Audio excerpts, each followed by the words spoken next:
അച്ഛൻ്റെ അമ്മ മരിച്ചു. അപ്പം നമ്മൾ അച്ഛൻ്റെ അമ്മേനെ കാണാൻ ഇവൻ എന്നെ വിളിച്ചും പറഞ്ഞ് ഞങ്ങളെ വിളിച്ച് റെഡി, എത്ര വന്നാലും നമ്മൾ പോയി കാണണം, നീ വന്നെന്ന് പറഞ്ഞു. അപ്പം എൻ്റെ കെട്ടിയവൻ പറഞ്ഞു പോണോ, പണി കിട്ടുമോ? ഞാൻ പറഞ്ഞു കുഴപ്പമില്ല, വിളിച്ചാൽ നമുക്ക് പോകാമെന്ന് പറഞ്ഞു. അങ്ങനെ അവിടെ ചെന്നു. അവിടെ ചെന്നതിന് ശേഷം നിൽക്കുക. അപ്പോൾ കുറച്ച് അച്ഛൻ്റെ ആൾക്കാരും സ്വന്തക്കാരും ബന്ധുക്കാരും നാട്ടുകാരൊക്കെ ഉണ്ടല്ലോ. അപ്പോഴത്തേക്ക് അവർ പറഞ്ഞ് നീ ഒരു കാര്യം ചിന്തിച്ചോ, വയനാട് ചുരം കയറി അവിടെ വന്നു പോരാന്ന് പറഞ്ഞു. അപ്പോൾ ഞാനങ്ങ് സങ്കടം, കണ്ണൊക്കെ നിറഞ്ഞെന്നെ, എനിക്ക് എന്ത് പറയണം, മരിച്ച വീട് നമുക്കൊന്നും പറയാൻ ചങ്ക് കൂട്ടി നിൽക്കുമല്ലേ. അപ്പോൾ ആങ്ങളെ കൂടെ കയറി നടുക്കേറിയെന്നു. അപ്പോൾ നമുക്കൊരാശ്വാസം, കൂടപ്പുറപ്പല്ലേടാ, ഇപ്പം നിന്റെ പെങ്ങളപ്പുറം നീ ഒന്ന് പ്രതികരിക്കുമല്ലോ. അപ്പോൾ ആ സെറ്റപ്പാണ് നമ്മൾ മനസ്സിൽ വിചാരിച്ചത്.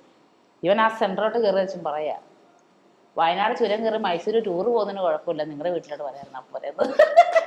അത് പൊളിച്ചു, സംഭവം നൈസായിരുന്നു. അത് ആദ്യം കണ്ടപ്പോ എനിക്ക് ഭയങ്കര ചിരിയായിരുന്നു. പിന്നെ ആലോചിക്കും വാട്ടാനാണോന്ന് ഓർത്ത് ആദ്യം.